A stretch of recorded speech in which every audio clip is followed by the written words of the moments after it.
Continúa la apertura progresiva en Estados Unidos. Hispanos entre los más afectados en Los Ángeles. Tijuana se apresta a encarar momento crítico de la pandemia. Y las lecciones de un astronauta para hacer frente al confinamiento. Desde Washington, este es El Mundo al Día.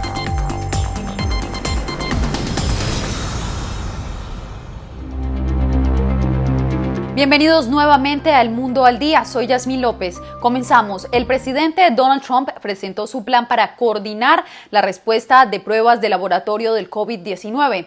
Esto ocurre después de que el gobernador del estado de Maryland recurriera a Corea del Sur para conseguir pruebas para la población de su estado. Bricio Segovia tiene los detalles.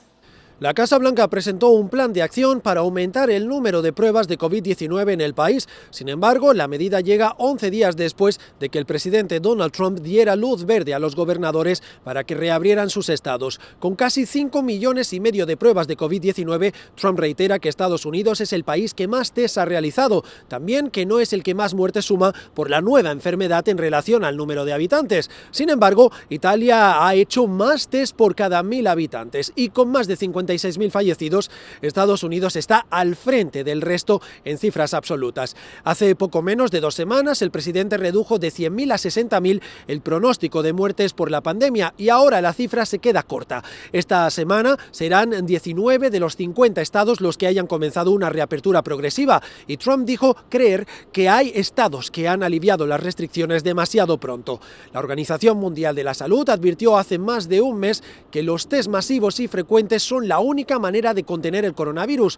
Con el nuevo plan, la Casa Blanca responsabiliza al sector privado de la producción de pruebas y a los gobernadores que han llegado a recurrir a otros países para conseguir test de la distribución y del monitoreo de la población. Trump dice ahora que el gobierno federal es solo una herramienta de último recurso, algo que algunos expertos ven como una manera de eludir responsabilidades sobre la pandemia. Desde Washington les informó Bricio Segovia, de La Voz de América. En el área de Los Ángeles, funcionarios anuncian a diario el conteo de infectados y muertos por COVID-19. Pero ¿cómo está impactando realmente el coronavirus a la comunidad latina? Verónica Villafañe nos cuenta. Más de 20.000 personas han dado positivo y casi 950 han muerto por COVID-19 en el condado de Los Ángeles y los latinos están entre los más afectados. Según cifras del Departamento de Salud Pública, de los casos que se conoce la raza o etnia de los infectados, el 44% son latinos y entre los fallecidos son el 37%. Pero el doctor David Goodman Mesa advierte que hay que mirar los números en contexto.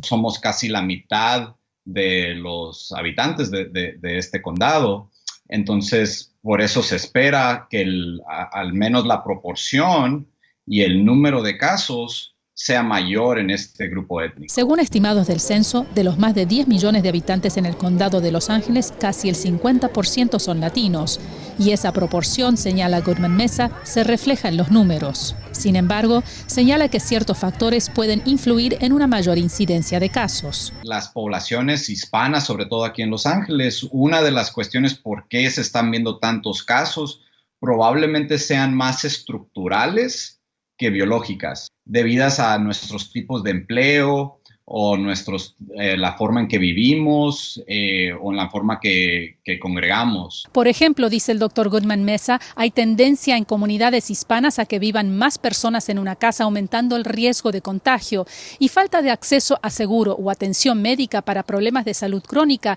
pueden influir en la gravedad de los casos. Y si tus condiciones médicas no están bien tratadas, pues tienes un mayor riesgo de sufrir las formas más severas del coronavirus. Verónica Villafañe, Voz de América, Los Ángeles. En el sur del estado de Florida se anunció la reapertura restringida de parques, playas, puertos de cabotaje y campos de golf a partir de este miércoles. La medida ha generado discrepancias entre las autoridades del condado de Miami-Dade y la ciudad de Miami. La decisión esperada por muchos de reabrir los parques públicos, los campos de golf, los puertos de pequeñas embarcaciones conocidos como marinas, los canales y playas en el condado de Miami-Dade se hace efectiva a partir de este miércoles. Todo el mundo tiene que tener responsabilidad personal y les sigo diciendo que tenemos que todos actuar como si tenemos el virus. El uso de mascarillas es obligatorio, la distancia social y física también se mantiene. Las vías para caminar y trotar serán habilitadas en un solo sentido. La seguridad estará reforzada en cada espacio y quienes no cumplan las regulaciones serán expulsados con riesgo de multa. Por el momento, los deportes colectivos como el fútbol no están autorizados, pero hay otros que sí.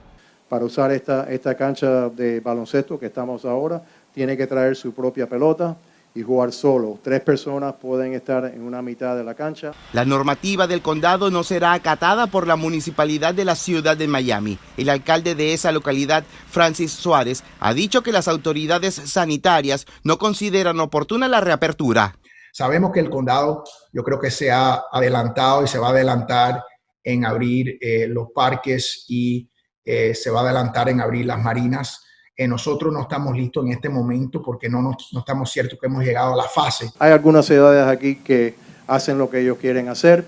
Es lamentable, le dan una confusión. El uso de bicicletas y patines están permitidos. La reapertura de estos espacios será a partir de las 7 de la mañana hasta las 8 de la noche aproximadamente, con lapsos y días especiales solo para adultos mayores. José Perralete, Voz de América, Miami. La reimaginación es un factor clave para estimular la actividad económica de pequeñas y medianas empresas que comienzan a reabrir sus puertas tras meses de cuarentena. Esta y otras recomendaciones fueron expuestas por especialistas.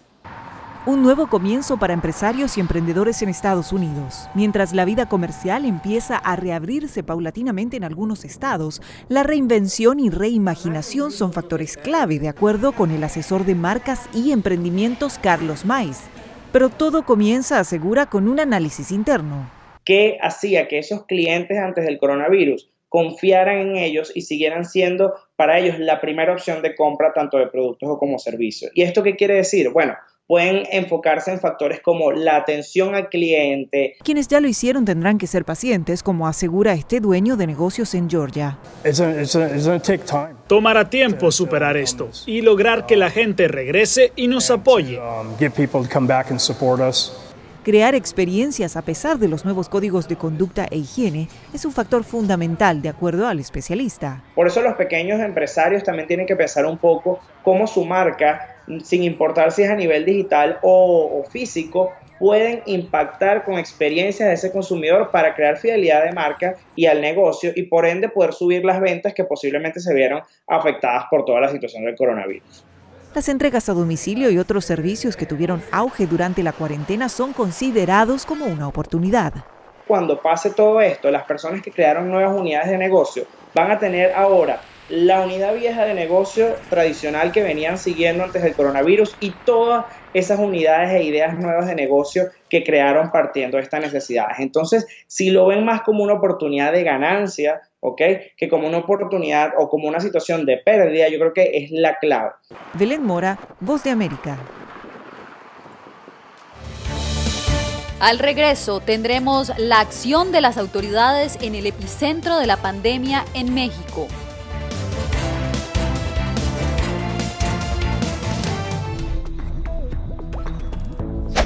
La higiene y especialmente el lavado de las manos son fundamentales en la prevención del coronavirus. Lava tus manos por 20 segundos y sécalas con una toalla limpia.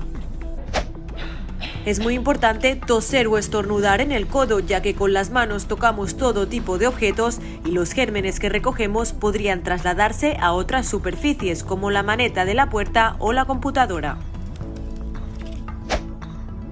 Esta conducta repetida e inconsciente podría provocar que en el caso de tocar una superficie contaminada y llevarse la mano a la cara, se contrajera el virus. La OMS recomienda mantener una distancia de seguridad entre personas de unos 2 metros.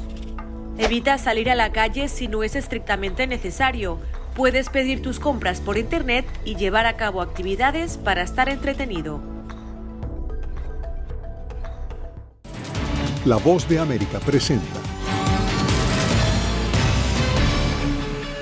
Cada Cada semana La Voz de América te invita a ser parte de Venezuela 360. Para empoderar las voces que quieren reunir a tu país. Para escribir con ritmos contagiosos. Un nuevo capítulo en tu historia. Con un mismo lenguaje. El de la esperanza. El del futuro. El de la vida. Únete a un equipo de origen hispanoamericano que trabaja para conectarnos con el ADN venezolano. Conéctate con los tuyos. Conéctate con nosotros. Conéctate en WhatsApp digitando +1 202 549 8691 y conviértete en protagonista de una historia que tú mismo ayudarás a construir. Conéctate cuantas veces quieras con Venezuela 360 en boanoticias.com y sé parte de nuestro equipo de redacción en tu conexión WhatsApp. Recuerda, +1 202 549 8691 y en este horario que ves en pantalla.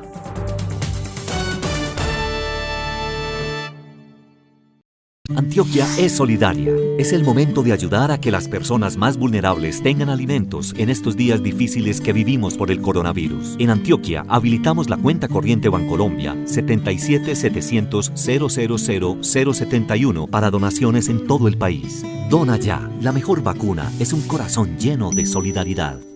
Una campaña coordinada por la Corporación Antioquia Presente, de la mano con Fundación Saciar, Fundación Banco Arquidiocesano de Alimentos de Medellín, Alcaldía de Medellín y Gobernación de Antioquia, unidos. La ciudad de Tijuana, en la frontera con San Diego, California, es epicentro de la pandemia en México. Allí, las autoridades afirman que lo peor está por venir. Vicente Calderón tiene el informe. En la frontera mexicana se aprestan a encarar el periodo más crítico de la pandemia. Le agradezco a todos los médicos y enfermeras que estamos doblando turnos, que estamos triplicando turnos, que no bajan la guardia, pero lo que sigue para Baja California es algo muy difícil. El estado colindante con California, Estados Unidos, es el epicentro del COVID-19 en el norte de México. Tijuana, la ciudad más grande de la entidad, registra el segundo lugar nacional en fallecimientos, pues según cifras oficiales, han muerto al menos 123 personas por coronavirus. En un intento por detener la enfermedad, desinfectan las calles. Y con un jabón detergente especial que tiene un amplio espectro de acción. También instalaron retenes para distribuir cubrebocas y persuadir a la gente de que se quede en casa. Pero el número de contagios no para y Baja California ya está en tercer lugar a nivel nacional. Y es que la necesidad le impide a mucha gente quedarse en su hogar. Como a Antonio Espinosa, un paletero que se ganaba la vida en la playa, que cerraron como el resto de los sitios públicos. Si voy a guardar cuarentena, pues me voy a morir de hambre. Otros siguen sin creer que hay una emergencia de salud. José Pérez es uno de ellos. Yo no creo en eso. ¿No creen? No creo. ¿Por qué? Es pura mentira del gobierno. Mientras tanto, el presidente mexicano López Obrador asegura que la situación está bajo control. Vamos bien, porque se ha podido domar la epidemia. Pero en los hospitales de Baja California siguen las quejas de falta de insumos y ahora también las de escasez de médicos y enfermeras. Vicente Calderón, Voz de América, Tijuana, México. Un sinnúmero de desafíos políticos plantea la pandemia del COVID-19 en Centroamérica. Alonso Castillo conversó con un experto quien explica los motivos. El impacto político del COVID-19 en Centroamérica dependerá, según el doctor José Miguel Cruz, de la naturaleza estructural de las sociedades, las consecuencias económicas y los liderazgos políticos a cargo. En el caso de El Salvador, destacó el beneficio de algunas medidas tomadas por el presidente Bukele. Sin embargo, en su opinión, transgredió algunos derechos fundamentales de la población.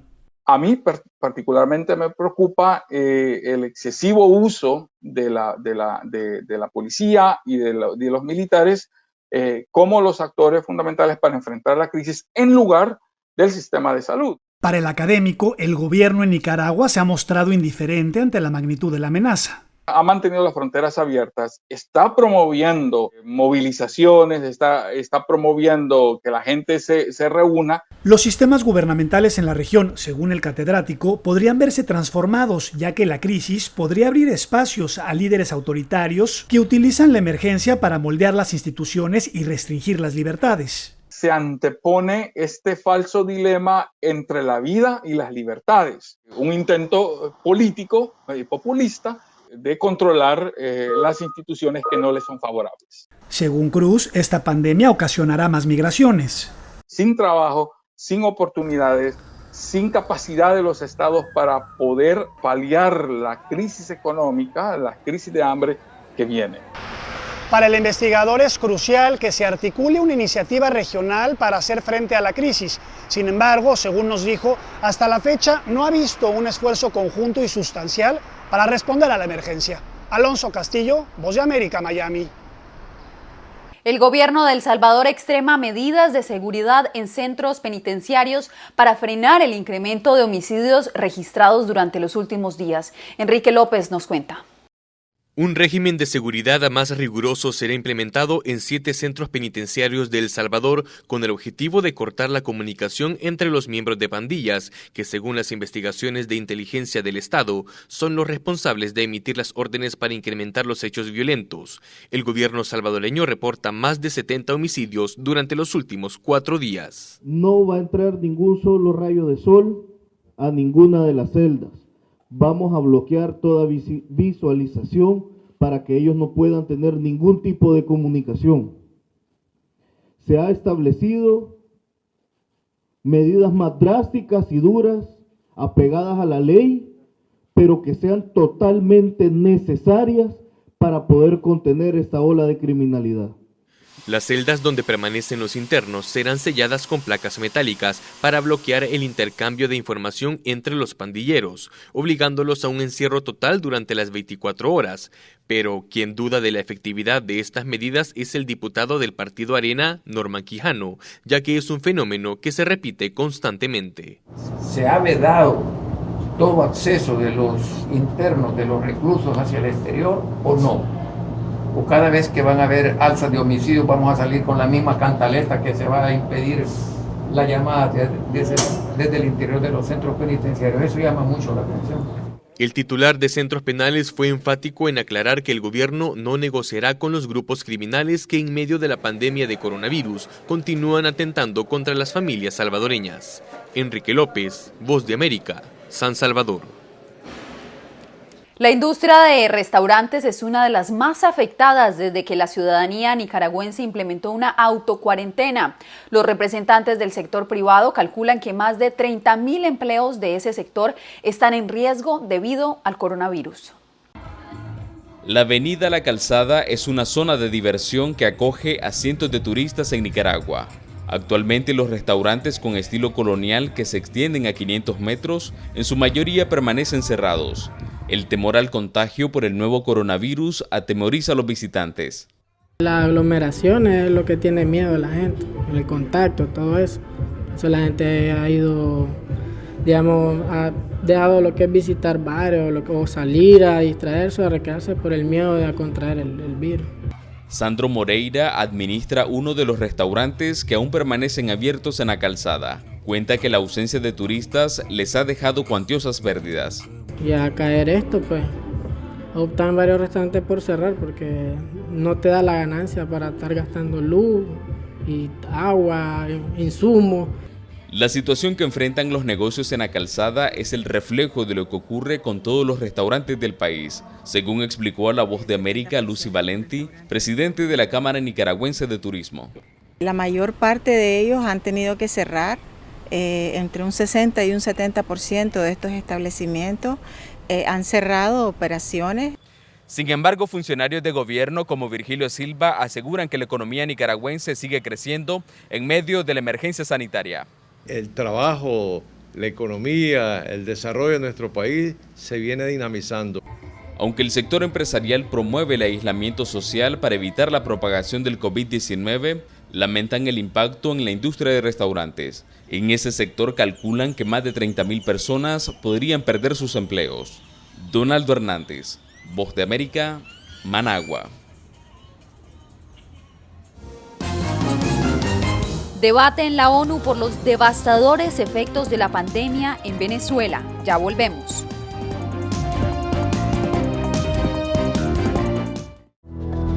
El brote del nuevo coronavirus ha disparado la demanda de mascarillas. En este video te explicamos cómo usarlas. Antes de tocar la máscara, lávate las manos con un desinfectante a base de alcohol o agua y jabón. Toma la máscara e inspecciona si hay rasgaduras o agujeros. Identifica cuál lado es el superior, en algunas es donde está la tira de metal. Asegúrate de que el lado correcto de la máscara esté hacia afuera, el lado coloreado. Coloca la máscara en tu cara y pellizca la tira de metal o el borde rígido de la máscara para que así se amolde a la forma de tu nariz. Tira de la parte inferior de la máscara para que cubra tu boca y tu barbilla. Después de usarla, quita las presillas elásticas que se encuentran detrás de las orejas mientras mantienes la máscara alejada de tu cara y de tu ropa.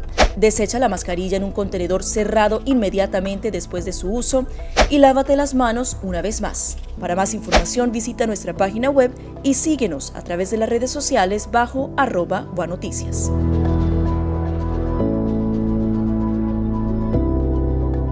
Somos la voz de América. Según la patrulla fronteriza, se necesitan más agentes. Es un proyecto de ley que prohibiría la venta de armas y equipos antidisturbios al gobierno de Venezuela. Pedir la libertad de los que considera prisioneros políticos. Información balanceada y objetiva. La ayuda proveniente de Estados Unidos, sin embargo, el gobierno colombiano dice que eso no sucederá. Entérese de lo que sucede en Estados Unidos, América Latina y el mundo en un solo lugar. boanoticias.com. Si estás teniendo problemas para pagar tu tarjeta de crédito, un préstamo estudiantil o los servicios públicos, ponte en contacto con tus acreedores lo antes posible. Haz una lista de todas tus obligaciones actuales y circula los gastos que no son esenciales para que así puedas ver cuánto podrías ahorrar de forma realista. La salud de los pequeños es motivo de preocupación para muchos padres, especialmente con la llegada de la pandemia del COVID-19. Laura Sepúlveda conversó con un pediatra quien responde a algunas de las más comunes inquietudes. Mientras los adultos registran una fiebre durante el año, los niños pueden presentar aproximadamente 4 en el mismo periodo, explica la pediatra Natalia Cano en conversación vía Skype. Ante la situación actual, ¿cómo establecer si debemos llevar a los niños a un hospital? Antes resaltar que un bebé menor de 2 meses siempre debe ir al hospital por fiebre. Arriba de 2 meses, un bebé se puede manejar en casa la fiebre. La mayoría de los casos, no solo infecciones por coronavirus, sino la mayoría de los virus, no hay que correr a urgencias. Acetaminofén es la medicina sugerida por la médica, pero si tras su uso los síntomas persisten, es siempre mejor buscar ayuda profesional. Y en caso de tener que recurrir a visitar un centro médico, es siempre importante mantener medidas de precaución tapando nariz y boca, sugerencia que especifica en los más pequeños. Es muy importante llevarlo lo más protegido. Hay varias formas, digamos. Una es mamá canguro, entonces dentro de la mamá y lo más protegido, nadie se acerca a 2 metros de todo el mundo. Otra opción, por ejemplo, si lo llevan en la silla del carro, es cubrir con una cobija la silla del carro. Importante, no las peludas botan mucho pelo, entonces una cobija de algodón. Por años se ha dicho que los menores forman su sistema inmunológico a partir del contacto con el mundo externo y la pediatra apoya esta teoría. Por eso es importante que manteniendo precauciones no los cohibamos de vivir su edad. Hay que tener un poquito de libertad, jugar con pinturas, de pronto poner plantas en el jardín. O sea, esto no quiere decir que los niños no se puedan acercar a ningún mugre y es muy importante seguir sensibilizándolos a ellos y que sientan todas estas texturas. La doctora Cano además destaca la importancia de que como padres se regulen las emociones para no aumentar la ansiedad en los niños. Laura Sepúlveda, Voz de América, Nueva York. Venezuela vuelve esta semana a la agenda del Consejo de Seguridad de Naciones Unidas. En esta sesión, el tema principal es la crisis humanitaria y los devastadores efectos que podría tener el coronavirus para esta nación ya afectada por la falta de alimentos, servicios sanitarios y de salud. Después de un año desde que el Consejo de Seguridad de Naciones Unidas se reúne para tocar el tema de Venezuela, este martes se llevó a cabo la segunda reunión en una semana a puerta cerrada. El encuentro pedido por Bélgica, Francia, Estonia y Alemania se enfocó en la situación humanitaria de esa nación sudamericana, descrita en el reporte presentado por Rina Jelani, directora de operaciones de la Oficina de Coordinación Humanitaria. Sistema institucional que no provee las suficientes garantías, las barreras económicas de mujeres que no pueden sobrevivir la emergencia o la pandemia ni la cuarentena por no tener acceso a recursos económicos para ellas y sus familias. Explicó Beatriz Borges, directora ejecutiva de CEPAS, una de las organizaciones sin ánimo de lucro que trabaja con la ONU y que ha sonado las alarmas acerca de la crisis humanitaria compleja en Venezuela, que llevó una vez más a la Oficina de Coordinación Humanitaria a enfatizar la importancia de solidificar acciones humanitarias y de defensa de los derechos humanos en Venezuela. El régimen de Maduro es corrupto, criminal e ilegítimo. Ha creado una reprensible crisis humanitaria y de derechos humanos y destruyó la economía de Venezuela, todo en detrimento de las personas más vulnerables del país. Afirmaciones hechas en su cuenta de Twitter por la embajadora de Estados Unidos ante la ONU, Kelly Craft, lo que ha refutado por el mismo medio Samuel Moncada, representante de Maduro ante la ONU, quien ha recibido el apoyo de Rusia en el Consejo de Seguridad. Trump y sus socios colonialistas agreden a Venezuela en medio de una pandemia que pone en peligro la vida de millones de venezolanos. El virus demostró la ruina moral y la violencia criminal de los que quieren dar lecciones humanitarias al mundo. Celia Mendoza, Voz de América, Nueva York. En segundos, ¿cómo enfrentar el confinamiento? Lecciones de un astronauta de la NASA. Ya volvemos.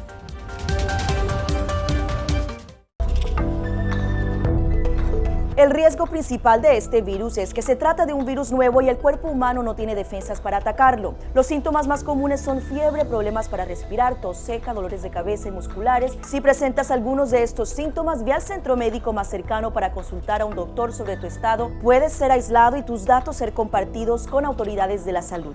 Para más información, visita nuestra página web o síguenos a través de las redes sociales bajo @OneNoticias. Somos la Voz de América. Escuchan disparos de perdigones, están tirando también bombas. Donald Trump y Kim Jong-un ya se encuentran en Singapur. No han cesado los enfrentamientos entre oficiales de la Guardia Nacional y los manifestantes. Información balanceada y objetiva. Florence ha llegado. Como ustedes pueden verlo. Entérese de lo que sucede en Estados Unidos, América Latina y el mundo en un solo lugar. voanoticias.com.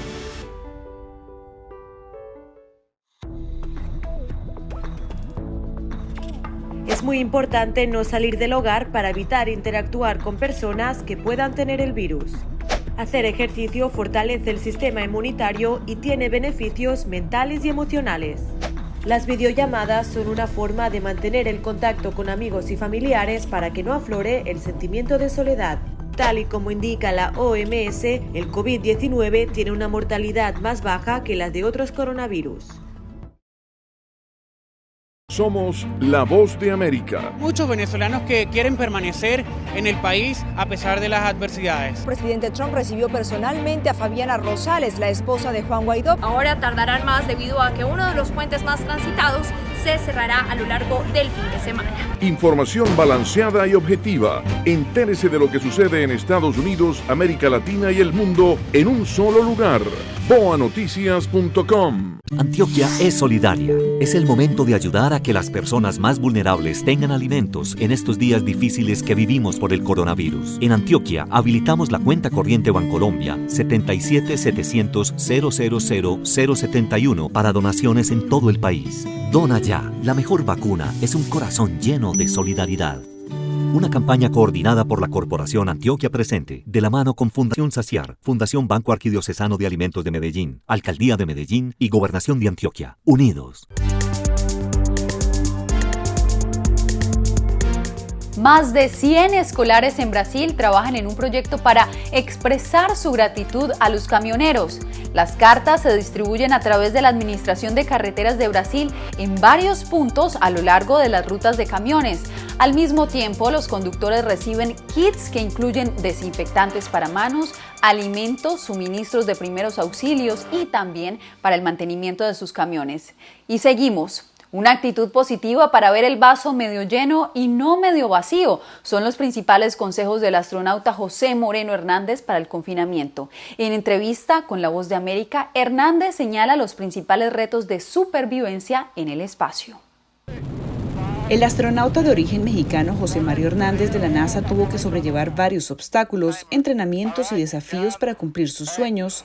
Fue rechazado 11 veces en su aplicación de la NASA y finalmente aceptado la 12ª, convirtiéndose en uno de los pocos hispanos en estar en el espacio. Fíjate que yo participé en la penúltima misión para completar la construcción de la Estación Espacial Internacional en el espacio.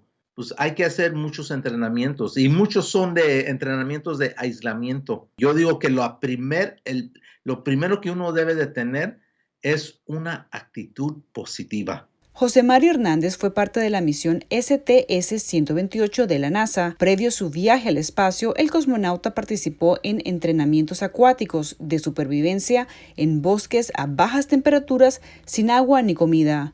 Ponernos cómodos con nuestros compañeros, los que vamos a ir al espacio. Allí es donde vemos cuáles son las debilidades de cada persona, sus fortalezas, y entonces ya como que nos hacemos más fuertes. Y de eso es donde yo aprendí mucho de cómo manejar el aislamiento. En tiempo de COVID-19, cuando millones de personas alrededor del mundo han tenido que quedarse en casa, Hernández indica que lo más importante es no perder el tiempo. Donde uno dice, ¿qué es lo que voy a hacer esta semana y en particular este día? Hay que ponerlo en papel. Sin embargo, el astronauta Hernández indica que el aprendizaje más importante no se lo dio la NASA, sino su padre, el cual le dio la receta para el éxito, la educación y la perseverancia. Cristina Caicedo Smith, Voz de América, Washington. El melodioso cantar de los pájaros en el Parque St. James en Londres se está haciendo más notorio desde el pasado 23 de marzo, cuando se inició el cierre de negocios, el tránsito de vehículos y el trasegar de turistas que día a día visitan este lugar. Así nos despedimos de ustedes. Gracias por su sintonía.